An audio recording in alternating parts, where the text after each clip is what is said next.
Everyone else seemed to agree. If you walk out of Harlem, ride out of Harlem downtown, the world agrees. What you see is much bigger, cleaner, whiter, richer, safer than where you are.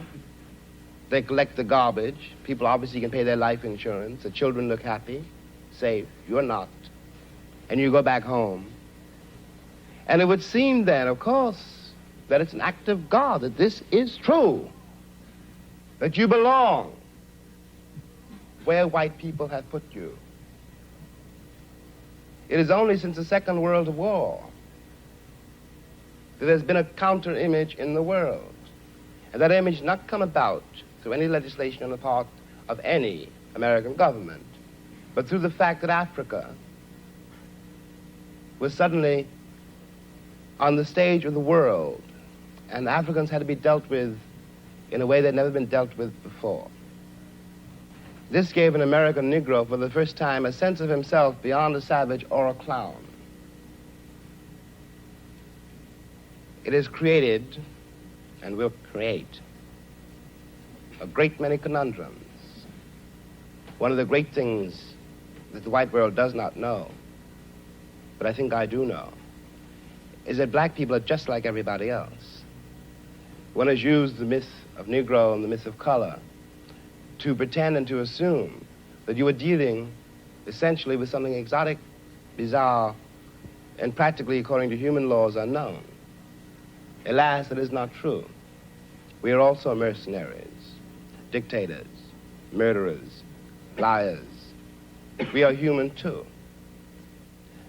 What is crucial here is that unless we can manage to establish some kind of dialogue between those people whom I pretend have paid for the American dream and those other people who have not achieved it,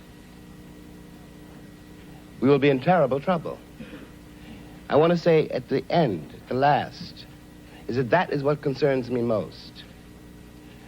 We are sitting in this room, and we are all, at least we like to think we are, relatively civilized, and we can talk to each other at least on certain levels, so that we could walk out of here assuming that the measure of our enlightenment, or at least our politeness, has some effect on the world. It may not.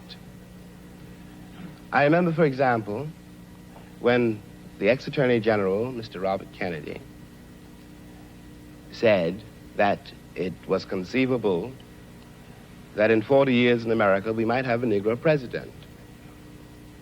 And that sounded like a very emancipated statement, I suppose, to white people. They were not in Harlem when this statement was first heard, and did not hear, and possibly will never hear, the laughter and the bitterness and the scorn with which the statement was greeted. From the point of view of the man in the Harlem barbershop, Bobby Kennedy only got here yesterday. And now he's already on his way to the presidency. We've been here for 400 years, and now he tells us that maybe in 40 years, if you're good, we may let you become president. What is dangerous here is the turning away from anything any white American says. The reason for the political hesitation in spite of the Johnson landslide is the one has been betrayed by American politicians for so long. And I am a grown man, and perhaps I can be reasoned with. I certainly hope I can be. But I don't know, and neither does Martin Luther King. None of us know how to deal with those other people whom the white world has so long ignored, who don't believe anything the white world says and don't entirely believe anything I or Martin say. And one can't blame them. You watch what has happened to them in less than 20 years.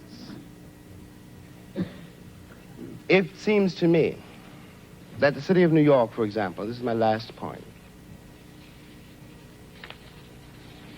which has had Negroes in it for a very long time. If the city of New York were able, as it has indeed been able, in the last 15 years to reconstruct itself, tear down buildings and raise great new ones, downtown and for money, and has done nothing whatever except build housing projects in the ghetto for the Negroes. And of course the Negroes hate it. Presently the property does indeed deteriorate because the children cannot bear it. They want to get out of the ghetto. If the American pretensions were based on more solid, a more honest assessment of life and of themselves, it would not mean for Negroes, when someone says urban renewal, that Negroes simply are going to be thrown out into the streets, which is what it does mean now. This is not an act of God. We're dealing with a society made and ruled by men. If the American Negro had not been present in America, I am convinced that the history of the American labor movement would be much more edifying than it is. It is a terrible thing for an entire people to surrender to the notion that 1/9 of its population is beneath them. And until that moment, until the moment comes when we, the Americans, we, the American people, are able to accept the fact that I have to accept, for example, that my ancestors are both white and black, that on that continent we are trying to forge a new identity for which we need each other, and that I am not a ward of America. I am not an object of missionary charity. I am one of the people who built the country. Until this moment, there is scarcely any hope for the American dream, because the people who are denied participation in it, by their very presence, will wreck it. And if that happens, it's a very grave moment for the West. Thank you.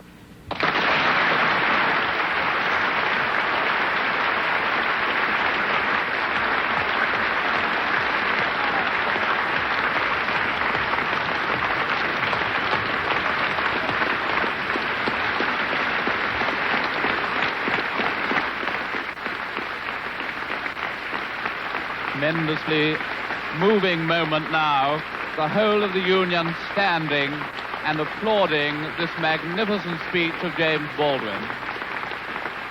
Never seen this happen before in the Union in all the years that I have known it. Baldwin smiling, obviously delighted by his reception, tremendously moved by it.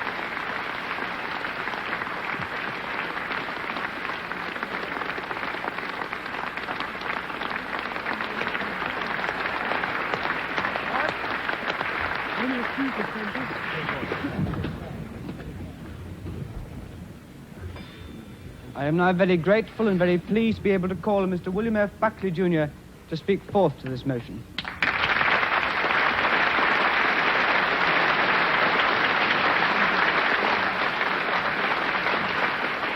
Now we have Mr. William Buckley, who will need all his skill to establish ascendancy over his audience, which has clearly been so deeply moved. Thank you, Mr. by the President. eloquence and Baldwin. personal experience of the preceding speaker. Take heart, Mr. Griffith. Gentlemen,